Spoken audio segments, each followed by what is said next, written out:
ओम नमः शिवाय। आज हम संक्षिप्त शिव पुराण के पहले अध्याय को हिंदी में सुनेंगे, जिसका विषय है शौनक जी साधन विषयक प्रश्न करने पर सूत जी का उन्हें शिव पुराण उत्कृष्ट महिमा सुनाना।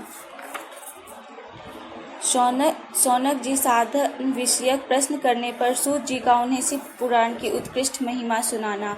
श्री शौनक जी ने पूछा, महाज्ञानी सूत जी, आप संपूर्ण सिद्धांतों के ज्ञाता हैं। प्रभु, मुझसे पुराणों की कथाओं के सार तत्व का विशेष रूप से वर्णन कीजिए। ज्ञान और वैराग्य सहित भक्ति से प्राप्त होने वाले विवेक वृद्धि कैसे होती है तथा साधु पुरुष किस प्रकार अपने काम क्रोध आदि मानसिक विकारों का निवारण करते हैं।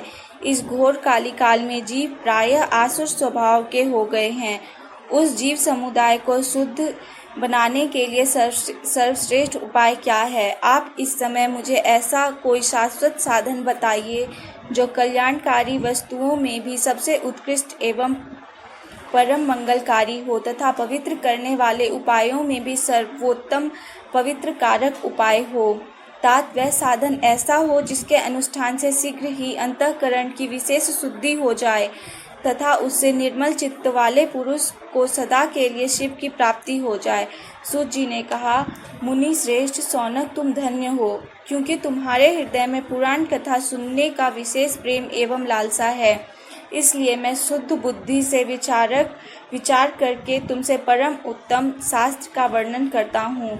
वत्स, वह संपूर्ण शास्त्रों के सिद्धांत से संपन्न भक्ति आदि को बढ़ाने वाला तथा भगवान शिव को संतुष्ट करने वाला है।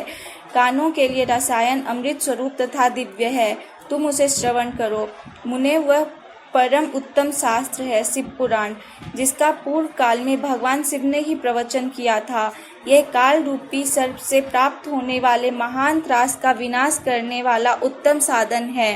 गुरुदेव व्यास ने सनत कुमार मुनि का उपदेश पाकर बड़े आदर से संक्षेप में ही इस पुराण का प्रतिपादन किया है। इस पुराण के प्रणयन का उद्देश्य है कलयुग में उत्पन्न होने वाले मनुष्यों के परम हित का साधन। यह पुराण परम उत्तम शास्त्र है। इसे इस भूतल पर भगवान शिव का वाङ्मय स्वरूप समझना चाहिए और सब प्रकार से इसका सेवन करना चाहिए।